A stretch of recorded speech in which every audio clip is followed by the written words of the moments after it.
അങ്ങനെ നമ്മുടെ SI വന്നിട്ട് നമ്മുടെ ഡ്രൈവർ പോലീസിനോട് ചോദിക്കേണ്ടത് എന്താ നിൻ്റെ കൈക്ക് പറ്റിയെന്ന് ചോദിക്കേണ്ടത്. ആ സമയത്ത് അരുൺ പോലീസ് പറയുന്നത് സാറേ അയാളൊന്ന് വീണതാണ്, അപ്പോൾ കൈ കുത്തി വീണപ്പോൾ കയ്യിൻ്റെ എല്ല് പൊട്ടിയെന്ന് പറയുന്നുണ്ട്. ആ സമയത്ത് നമ്മുടെ SI പറയേണ്ടത് എന്നാൽ നീ ഡ്രൈവ് ചെയ്യേണ്ടതല്ലേ, ഒരാഴ്ച റെസ്റ്റ് എടുത്തിട്ട് വന്നാൽ മതി എന്ന് പറയുന്നുണ്ട്. അപ്പോഴേക്ക് നമ്മുടെ രേവതിയും സച്ചിയും ഓടി വന്നിട്ട് സാറേ പോണ്ട, സാറ് സത്യം പറഞ്ഞിട്ട് പോയാൽ മതി എന്ന് പറയുന്നുണ്ട്. ആ സമയത്ത് നമ്മുടെ SI പറയുന്നുണ്ട് നിങ്ങളുടെ ഭാഗത്ത് ഇനി ഞാൻ ഒന്നും കേൾക്കാനില്ല, അവൻ്റെ ഭാഗത്ത് ഞാൻ കുറേ സപ്പോർട്ട് ചെയ്ത് നിന്നു, ഇനി എനിക്ക് വയ്യ എന്നൊക്കെ പറഞ്ഞിട്ട് നമ്മുടെ SI ദേഷ്യപ്പെടുന്നുണ്ട്. ആ സമയത്ത് വീണ്ടും നമ്മുടെ രേവതി സാറേ ഒന്ന് പറയുന്നത് കേൾക്കൂ, ഈ പോലീസിനും ഇവിടെയുള്ള പോലീസുമാർക്ക് എല്ലാ സത്യങ്ങളും അറിയാം, ഒന്ന് എന്താണെന്ന് ചോദിച്ച് മനസ്സിലാക്കുമെന്ന് പറഞ്ഞിട്ട് നമ്മുടെ രേവതിയുള്ള സത്യങ്ങൾ മുഴുവനെ പറയുന്നുണ്ട്. നമ്മുടെ അരുൺ പോലീസിൻ്റെ വണ്ടിയുടെ മുകളിൽ വേണം ഇടിച്ചതല്ല, ബ്രേക്ക് പോയോണ്ട് മാത്രം ഇടിച്ചതാണെന്നൊക്കെ പറഞ്ഞു എല്ലാ സത്യങ്ങളും മുഴുവനും നമ്മുടെ രേവതി പറയുന്നുണ്ട്. ആ സമയത്ത് നമ്മുടെ SI നമ്മുടെ ഡ്രൈവർ പോലീസിനോട് ചോദിക്കുന്നുണ്ട് നീ സത്യസന്ധതയായിട്ട് ശരിക്കും നമ്മളെ പോലീസുമാർക്ക് സത്യസന്ധത വേണം, ആ സത്യസന്ധതയിൽ നിന്നിട്ട് പറ ആരുടെ ഭാഗത്താണ് ശരി,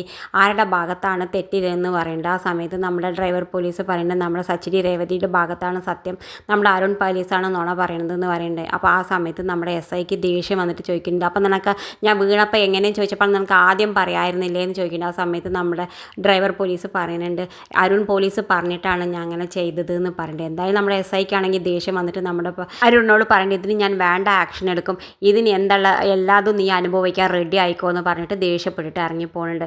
എന്തായാലും നമ്മുടെ സച്ചി രേവതി വീട്ടിലേക്ക് വരുന്നുണ്ട്. വീട്ടിലേക്ക് വന്നിട്ട് നമ്മുടെ സച്ചിക്ക് മനസ്സിലായി ആരോ മനഃപൂർവ്വം അവൻ്റെ കാർത്തെ ബ്രേക്കൊക്കെ ഊരിയിട്ടതാണ്, അവന് വേണച്ചിട്ട് ആക്സിഡൻറ്റ് സംഭവിക്കാമെന്ന് വിചാരിച്ചിട്ട് എന്തായാലും വീട്ടിൽ പോയിട്ട് നമ്മുടെ ചന്ദ്രനോട് പറയുന്നുണ്ട് അമ്മയല്ലേ സത്യം പറയും ചാവി എടുത്ത് കൊടുത്തത് ആ കള്ളന്മാർക്ക് എന്ന് പറയുന്നത്. ആ സമയത്ത് നമ്മുടെ ചന്ദ്ര പറയുന്നത് എന്താ മോനെ നീ പറയുന്നത്, നിന്നെ ഞാൻ ഇല്ലാതാക്കാൻ ഞാൻ ശ്രമിക്കുമോ, എനിക്കറിയാലോ നിന്നെ ഇല്ലാതാക്കാൻ കുറേ ആൾക്കാർ നടക്കുന്നുണ്ടെന്ന്, അവരെ സഹായിക്കാൻ ഞാൻ നിൽക്കുമോ, നീ എൻ്റെ ആരാടാ, ഞാൻ നിൻ്റെ ആരാ, ഞാൻ നിൻ്റെ അമ്മയല്ലേ, ഞാൻ ഒരിക്കലും അങ്ങനത്തെ പ്രവർത്തിക്ക് നിൽക്കില്ല എന്ന് പറയുന്നത്. നമ്മളെ സച്ചിക്ക് കുറേശ്ശെ ചന്ദ്രൻ അങ്ങനെ ചെയ്യില്ല എന്നുള്ള ഉറപ്പൊക്കെ വരുന്നുണ്ട്. ഇത് കാണിച്ചും കൊണ്ടാണ് ഇന്നത്തെ പ്രൊമോ അവസാനിക്കുന്നത്. ഇതുപോലുള്ള പ്രൊമോ വിശേഷങ്ങൾ നിങ്ങളുടെ മുന്നിൽ എളുപ്പത്തിൽ എത്താൻ ഈ ചാനൽ സബ്സ്ക്രൈബ് ചെയ്യാൻ മറക്കരുത്.